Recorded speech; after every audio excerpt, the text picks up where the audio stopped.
Hey everybody, Ruin the Gaming Tad from the ARK Trade Federation, and today we're on ARK Official PVE. We're going to show you the new Andrewsarchus. We're going to show you how to tame it, show you maybe even a little bit better of a way to tame it, and then we're going to show off some of its skills.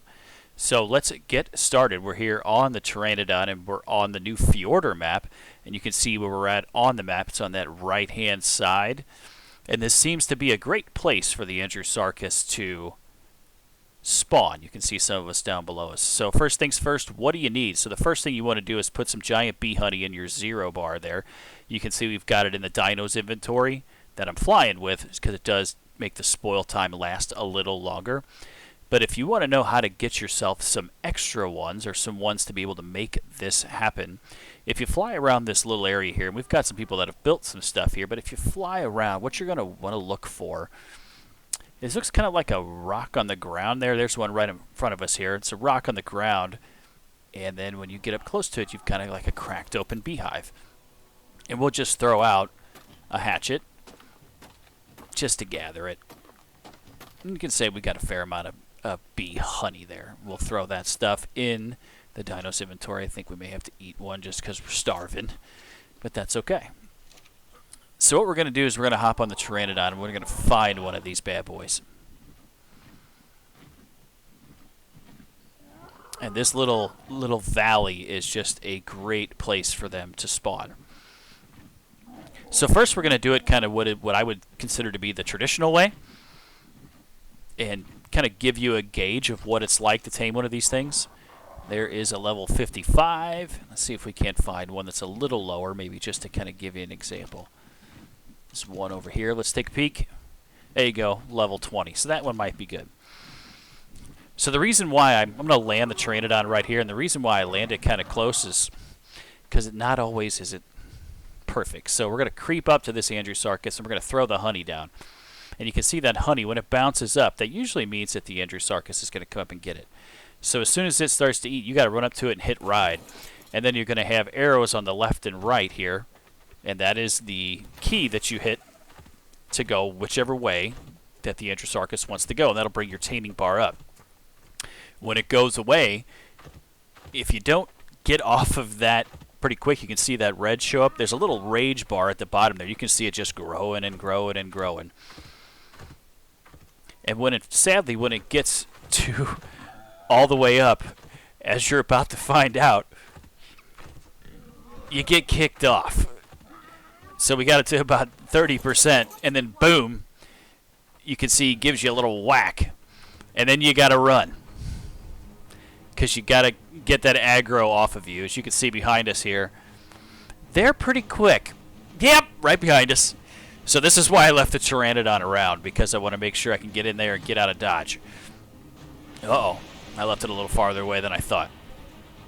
So we're going to make our way around and get on the Pteranodon and basically lose that aggro, and you can see he's still coming. They do not give up very easily. And we can make it to the Pteranodon here and get out of here. And then we will fly away. So that's kind of a rinse and repeat with the Andrewsarchus is, you know, get that bee honey, get it tamed. You can track it in your taming bar, which is great.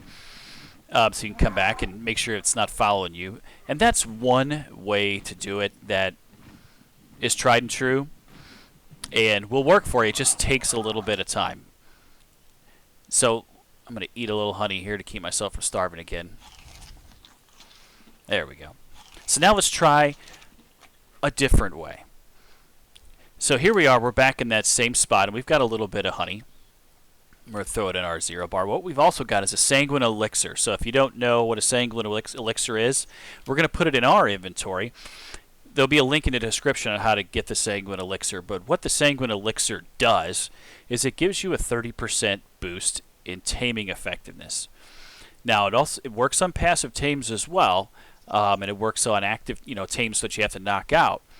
But what we're going to use is the sanguine elixir on the Andrewsarchus, and you're going to see that it takes some real precision timing to try and make this happen. So we're in that same valley. We've come back.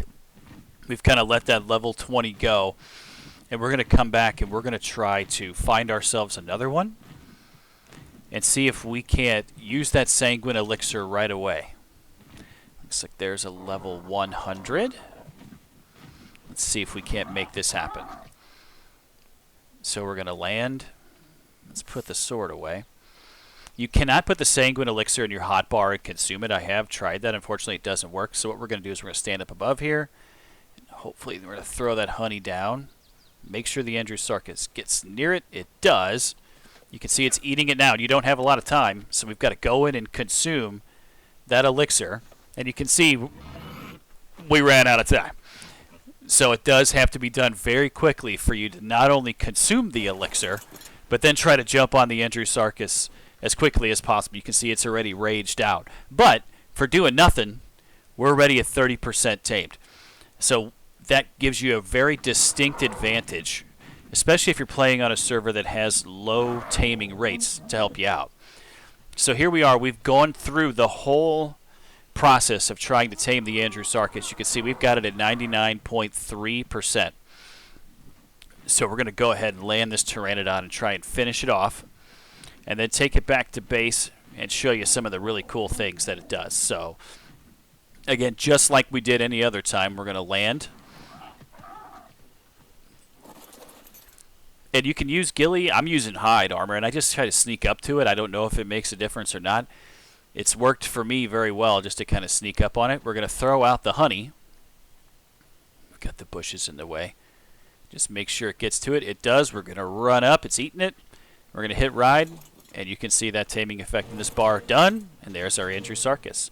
So here comes a fire wyvern, so we're going to pod this thing up and get it back to base. Okay, so we've got our Andrewsarchus back here at base, and the engram for the saddle is at level 74.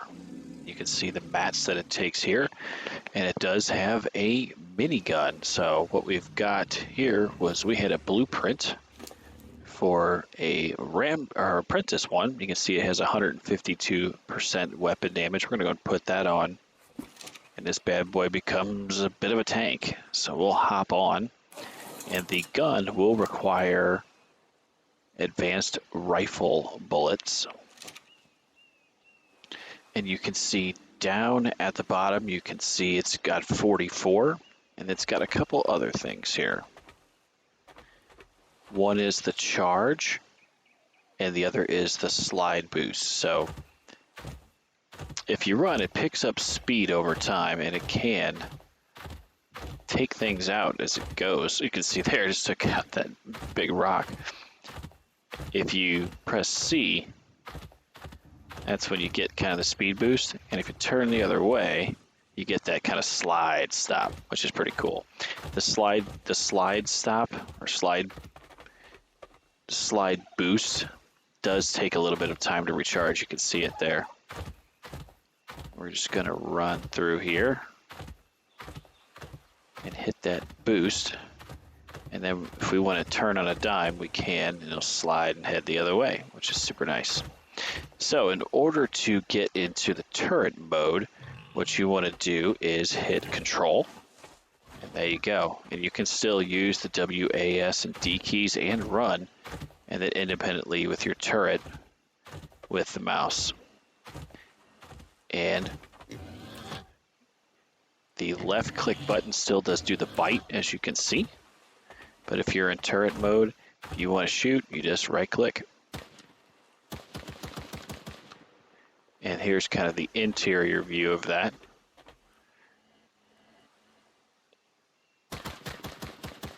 So pretty neat stuff. And that's, for what it is, that's really great. However, there is something else that the Andrewsarchus does that's really awesome.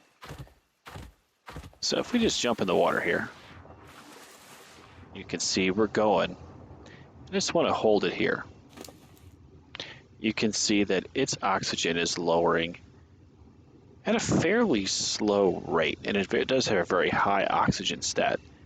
And if you look at the oxygen stat of me, it's not going down at all. So it does allow you to be, I would say, breathe underwater. And it can move, and it does have a very, very slow oxygen drain, So you can take this thing underwater, and what's nice is while you're underwater, you can still have that turret mode and still shoot, which is really cool. Get away from the Alpha Megalodon. But you can see in the top right-hand corner, the O2 stat for this Andrewsarchus does not go down very quickly. Make sure we're not getting followed by that big guy there.